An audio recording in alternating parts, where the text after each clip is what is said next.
Hey everyone, it's Andrew from Desert Drifter. Today I'm backpacking into a remote wilderness area where I'll be hiking, camping, and exploring for the next 3 days. I don't know what we'll find, but it'll be an adventure.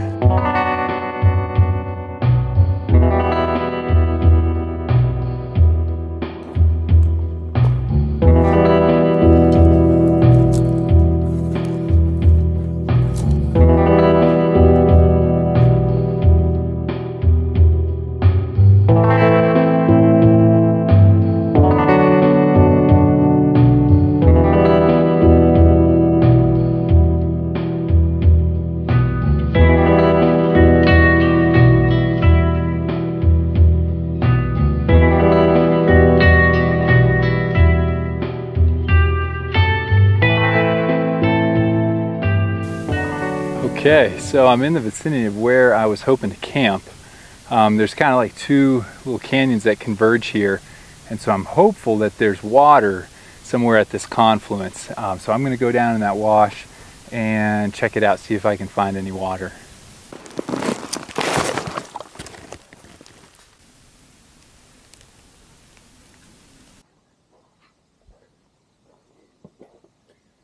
It's damp, but there's no water down here. Let's go up this wash a ways and see if we can find a standing pool of water somewhere.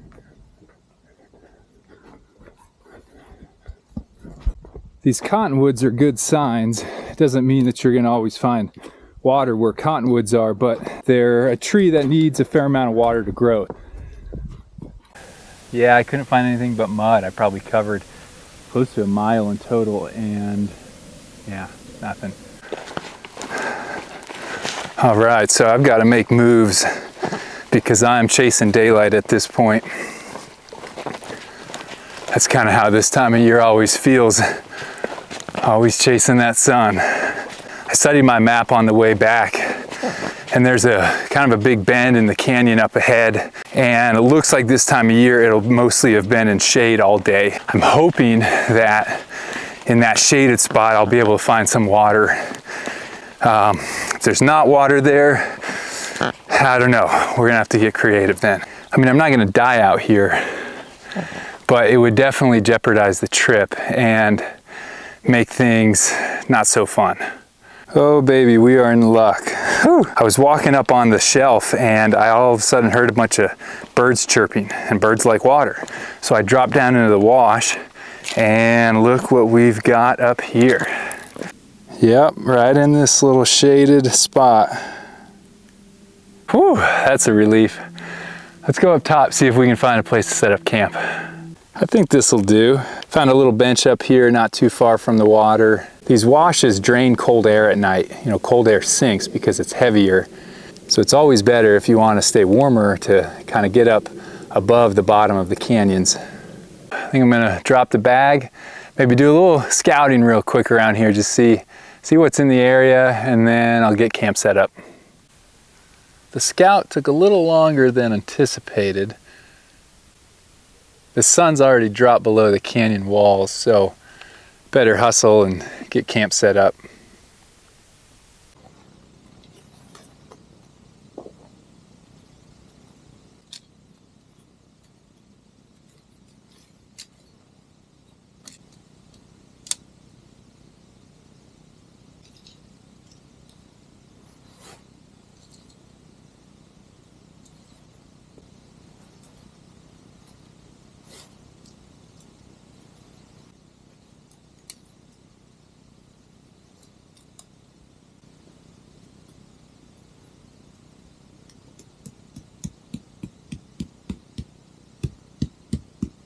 Better grab a layer, it's starting to get cold.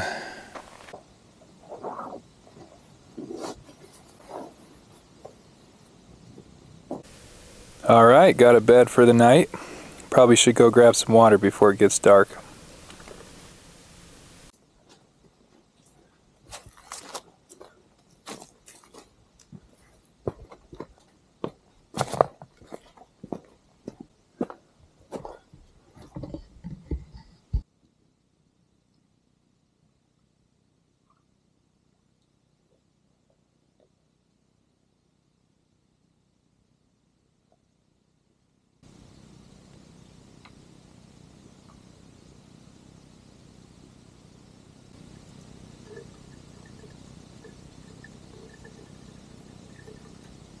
Got some water, losing daylight, so I think it's time to get some dinner rolling. Tonight I'm gonna cook up a Thai chicken peanut curry. I use the freeze-dried meals sometimes.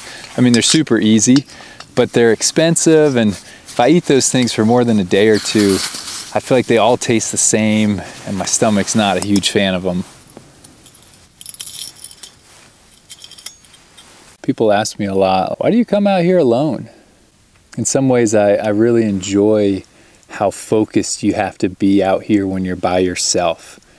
And I find our modern world is often pulling us away from being present in the moment. And so when I come out in a place like this alone, it sort of brings me back to that original instinct of sorts that forces you to focus on what you're doing, to think everything through, to engage all your senses in the present moment.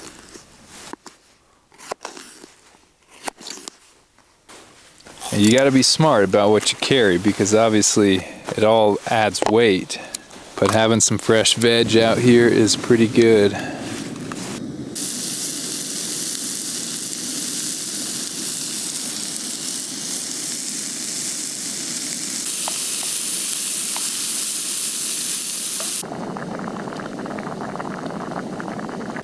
The rice should be about done. If you're curious what else goes in there, we've got one of these cubes of curry mix, a little sriracha, some canned chicken, and then a touch of powdered peanut butter and a little brown sugar, and then also, forgot that over here, some powdered coconut milk. And that is a good meal in the backcountry, my friends. I think I'm going to eat that before it gets cold, and then clean up a little bit and hit the hay, so I'm ready to roll in the morning. Got pretty frosty last night. Good morning.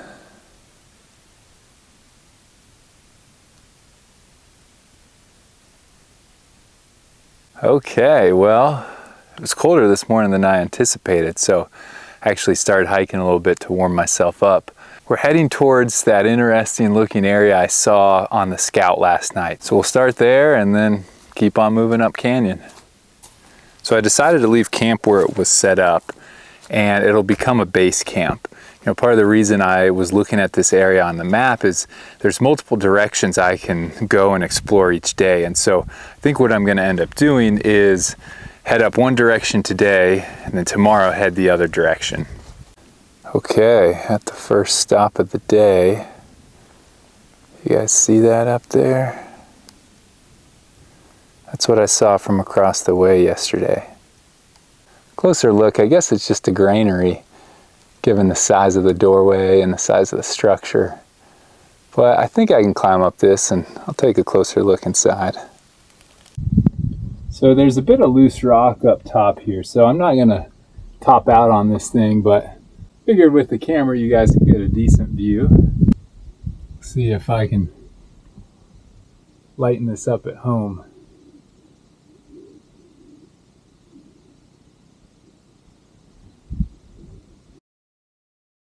I've seen it a bunch of times now, but it still always impresses me how, you know, this is natural rock, this is what they built, and it's always such a seamless transition. Fun start to the day. Let's keep moving.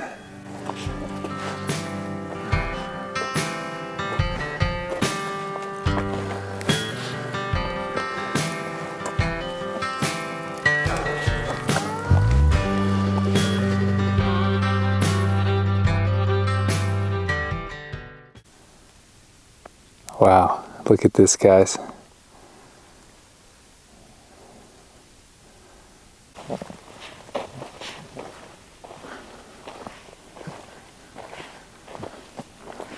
Okay, here's the first set of them. A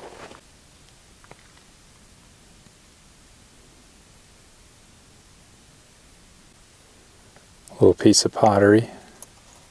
They always use natural features to their advantage. So there's another one up maybe 12, 15 feet off the ground up there. Looks like there's a big wooden beam along the bottom of it.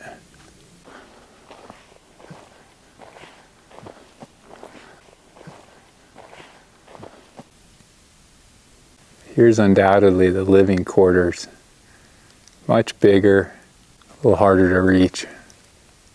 I just saw those, a bunch of handprints up there. Looks like maybe, is there something? Something up under there? Oh yeah, more. To the left of it, there's another wall. Right over here, probably another little granary of sorts.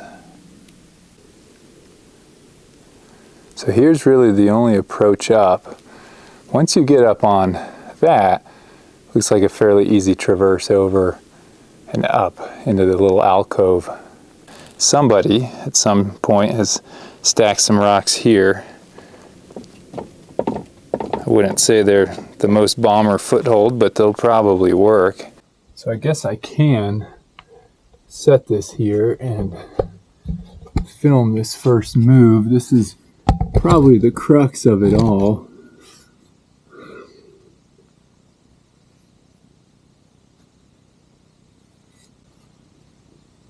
So I've got a nice little hand jam down there. Maybe a high foot here.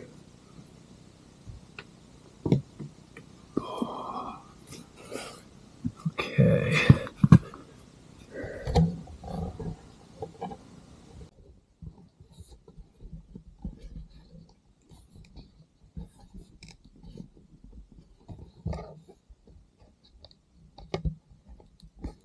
All right, well, definitely a tricky approach.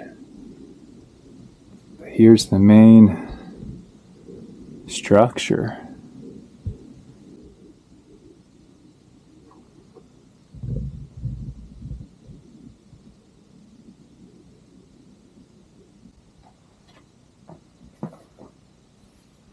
Yeah, there's not a whole lot left. There's, you know, if you see a few little pieces of pottery, but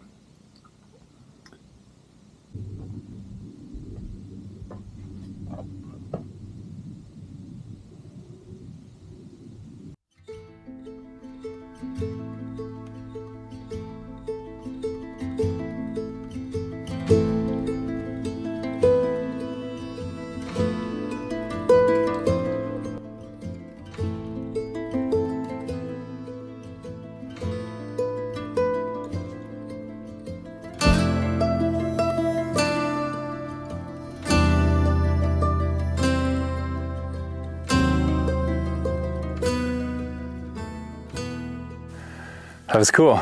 Let's keep heading up canyon.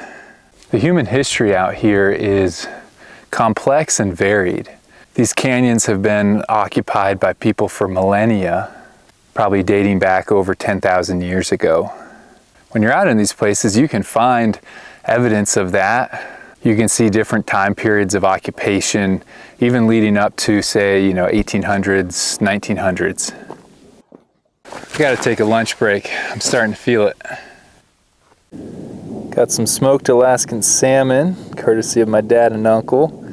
Little cheese crackers, and then of course you gotta have some peanut M&Ms for dessert. Okay, so we got the belly happy. So let's keep pushing up. I've probably got maybe another hour or so before I should turn back and start working my way back to camp.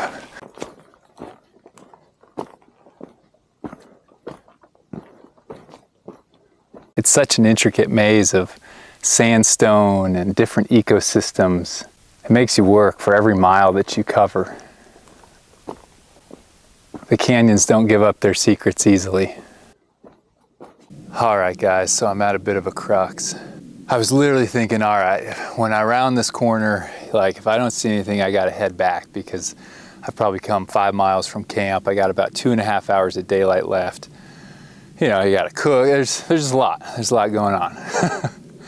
And I turn the corner and I look up there and first I'm like, gosh, I think there's a natural arch up there, which is cool because I can see the sun coming through it.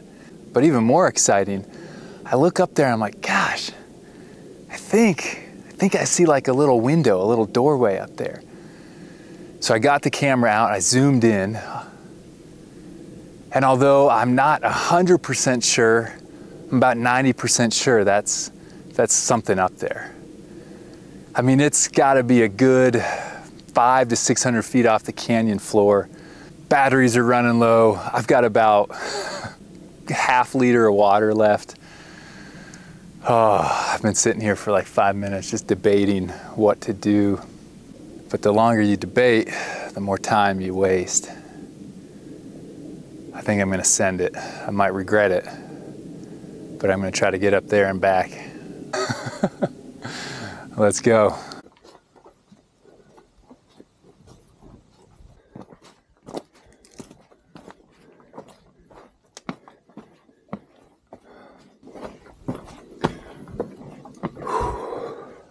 Gosh. Man, that's a jumble of boulders.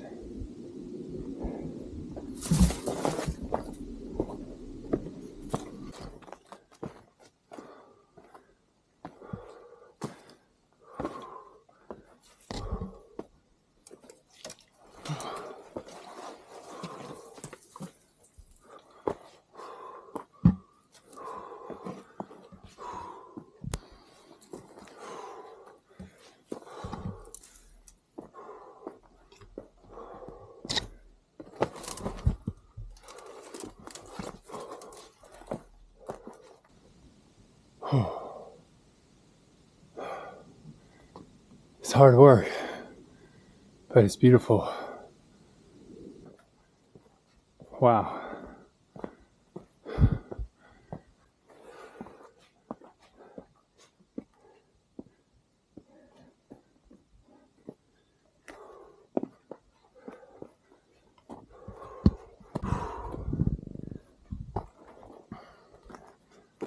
We've got to be getting so close. I don't remember exactly where it was up here. I think this is it.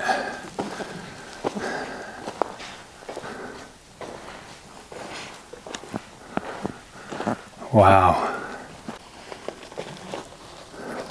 Over time, the sun has definitely beat it up.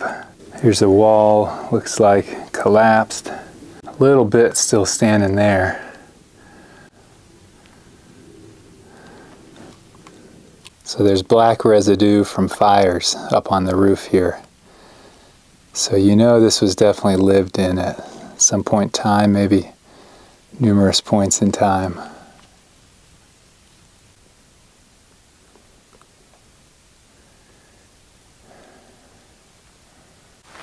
So look at this. Right on the floor here, there's what I imagine would have been like a fire pit. And then there's this stone sort of sticking in, almost like a tombstone would be. I'm pretty sure this is called a reflector stone. I'll have to look that up when I get home and make sure.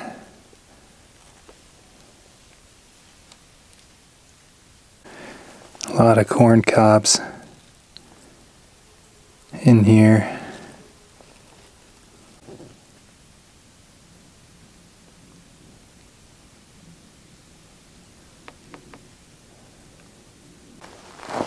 So here at the site, this is known as a collector's pile. And it's basically when people have visited this site in the past, they've taken what they found and they've put it on this rock. But it's generally frowned upon. I mean, it might seem like, oh, it's a nice way to show others, but you know, if archaeologists ever study this, they want to know where this stuff was found, not here on a rock. So just leave everything where you find it, you know. Look at it respectfully and leave it as is. But since this stuff is here, might as well take a look at it. Definitely this is an old mono, like a grinding stone. Got some pottery. This looks like probably maybe the most impressive piece in terms of design. Some different styles here. So just to the right of the main structure is what seems to be maybe an old granary or perhaps another house at some point in time. But what's really cool about it's kind of hard to get the angle, but look at the roof work here that's still intact. You can really see how they built these things.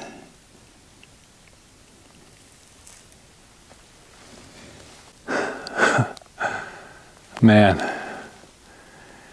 you know, I've come upon bigger ruins, I've seen cooler artifacts, but I think a combination of just the surprise of it, you know, having to work for it, you know, I'm not looking forward to climbing 600 feet down and hiking 5 miles back to camp, but, you know, that's a great analogy for life a lot of times, right? Things that matter the most take some work, and they're the things that are worth doing. So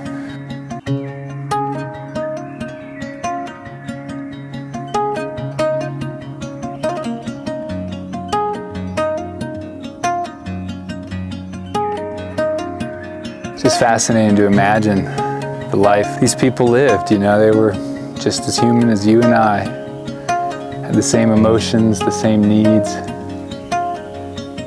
just living in a different time and a different place.